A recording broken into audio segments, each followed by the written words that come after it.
Buenas, estimados estudiantes de la materia de fisiología. Vamos a repasar un poco a través de este video el tema de lo que es la célula, su estructura, sus funciones y el transporte de membrana. Como sabemos, la célula es la unidad funcional y estructural de todos los organismos vivos. Este tipo de células pueden ser unicelulares, pluricelulares. Como sabemos, uno quiere decir de una sola célula y pluricelulares de varias células. Continuando en respecto a la estructura celular, las células son muy organizadas y también se denominan orgánulos intracelulares. Dichos orgánulos están cubiertos por membranas. Estas son la membrana celular y la membrana, lo que es el citoplasma y sus orgánulos. La membrana celular es una estructura elástica, fina, flexible. Su barrera lipídica de la membrana celular impide la penetración del agua.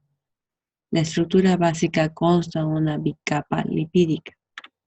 Como podemos observar en la imagen, está compuesto por la membrana celular, la cadena de proteínas, las proteínas, las cadenas de carbohidratos y la bicapa lipídica. Vendría a ser semipermeable. Continuando, vamos a hablar del citoplasma y sus orgánulos. En el citoplasma se encuentran dispersos glóbulos de grasa neutra, gránulos de glucógeno, ribosomas, vesículas secretoras y 5 orgánulos, especialmente el retículo endoplasmático, el aparato de Golgi, las mitocondrias, los lisosomas y los peroxisomas. Como podemos observar en la imagen, dentro de lo que es el citoplasma se encuentran estos orgánulos. Aquí tenemos el aparato de Golgi, volviendo a recalcar el retículo endoplasmático, la vacuola, los cloroplastos, pared celular, el núcleo, la mitocondria, que más adelante vamos a ir desglosándolos. Vamos a empezar con lo que es el retículo endoplasmático. Es una red tridimensional de cavidades lipídicas por membranas que se extienden por todo el citoplasma. Tiene la función de síntesis de proteínas por medio de los ribosomas. Este retículo endoplasmático se clasifica en dos que son bien conocidos: es el retículo endoplasmático rugoso y el retículo endoplasmático liso. El retículo endoplasmático rugoso se caracteriza por presentar ribosomas, que estos ayudan a la síntesis de las proteínas. ¿Ya? En cambio, tenemos lo que es el retículo endoplasmático liso, que se encarga de la síntesis de sustancias lipídicas.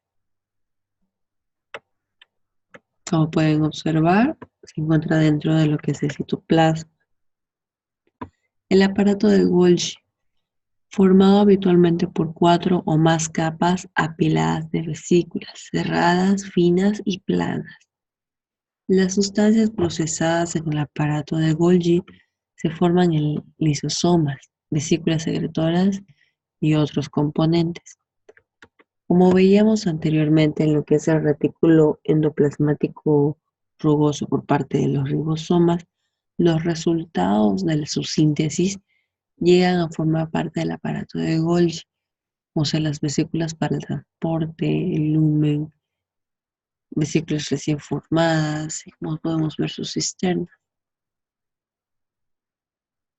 Los lisosomas son orgánulos vesiculares que se forman por la rotura del aparato de Golgi y después se dispersan por todo el citoplasma. Constituyen el aparato digestivo intracelular que permite que la célula digiera las estructuras celulares dañadas. las partículas de alimento ingerido y sustancias no deseadas como las bacterias. Estos lisosomas son muy distintos en otros tipos celulares. Llegan a medir con un diámetro de 250 a 750. Como sabemos, está rodeado por una membrana bicapa lipídica típica y puede llegar hasta contener 40 tipos diferentes de enzimas. Es de tipo hidrolasa. Como vamos a ver, es la estructura del lisosoma, está compuesto por la membrana, las enzimas hidrolíticas y las proteínas. Ahora, continuando, vamos a hablar de los peroxisomas, formados por autorreplicación. Contienen oxidasas capaces de combatir el oxígeno con los iones hidrógeno derivados de distintos productos químicos intracelulares para formar peróxido de hidrógeno que oxiden varias sustancias. Como decíamos anteriormente, contiene oxidasas, que es lo que más hay que destacar, que nos ayuda obviamente a oxidar muchas sustancias, que de lo contrario pueden ser venenosas para la célula.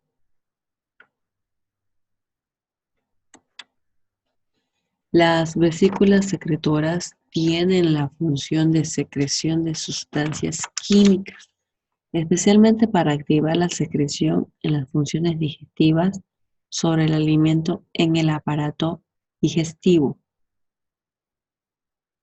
O sea, después de que son liberadas por el aparato de Golgi, que van hacia el citoplasma en forma de vesículas de almacenamiento.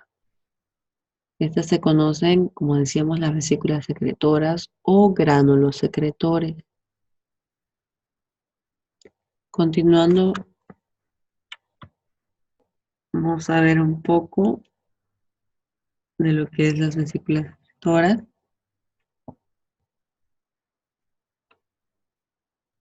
Siguiendo, vamos a hablar de lo que son las mitocondrias. Las mitocondrias son un centro neurálgico de la célula.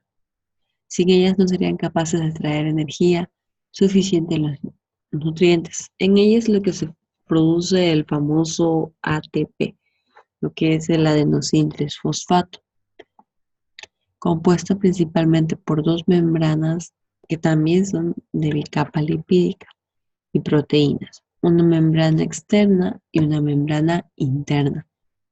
Dentro de la estructura de mitocondrias podemos observar lo que son los ribosomas, la matriz mitocondrial, la membrana mitocondrial externa, membrana mitocondrial interna, el espacio intermembranoso, sus crestas, la porción FO y la porción F1, sin olvidar también que se encuentra parte del ADN. El núcleo. El núcleo es el centro más importante y es el control de la célula. Contiene grandes cantidades de ADN y enzimas intracelulares que controlan las actividades del citoplasma y las nucleares.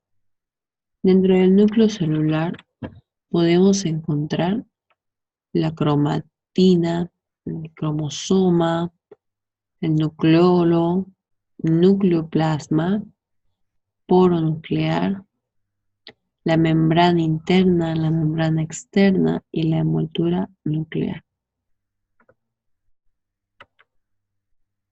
Ahora, si hablamos de las funciones celulares, dentro de las funciones celulares tenemos lo que es la endocitosis, la fagocitosis, la pinocitosis. Ahora, en el proceso de lo que es la fagocitosis, es un proceso por el cual fago significa devorar,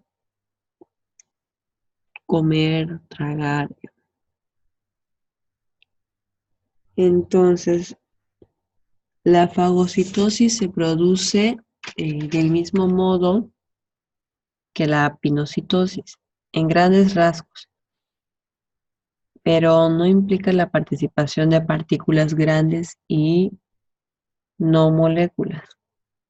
Solo algunas células tienen la capacidad de hacer la fagocitosis, principalmente los macrófagos y algunos leucocitos sanguíneos, debido a que a veces los leucocitos en el momento de la defensa o el sistema inmunológico quedan dañados y terminan comiéndose unos a otros para que no quede ningún residuo en lo que es en el cuerpo.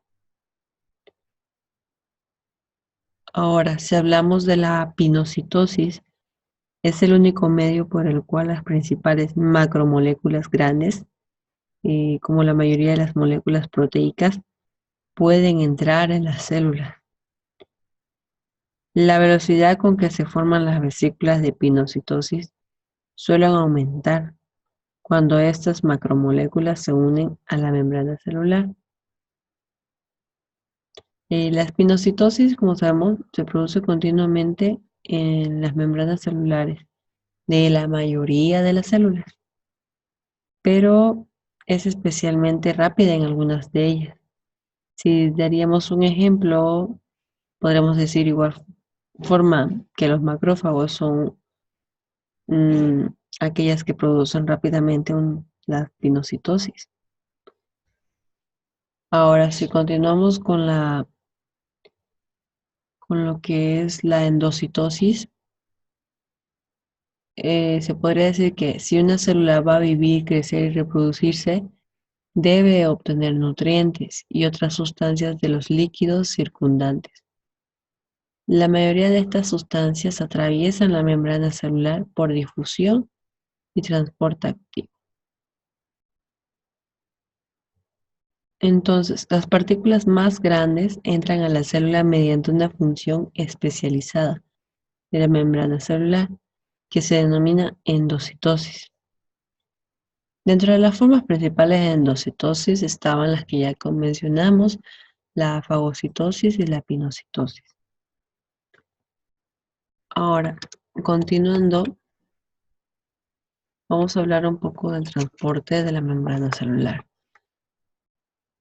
La membrana celular o el movimiento de la célula se da a través de un movimiento amebiano.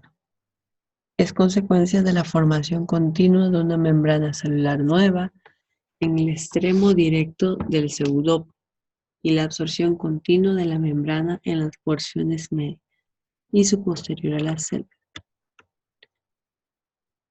Como podemos ver, en la unión al receptor se transporta o se da el movimiento de la célula a través de estas uniones de los receptores, donde se va produciendo un movimiento a través ya sea de un nervio o de un músculo para mandar la información.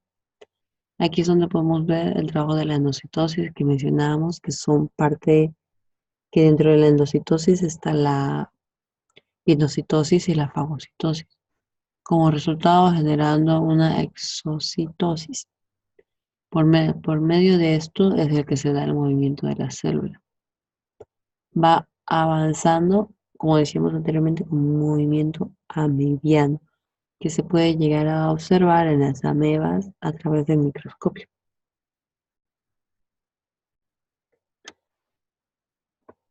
Bueno, estudiantes, eso sería un pequeño resumen del de lo que es la célula y sus funciones, junto con su estructura y el transporte de la membrana.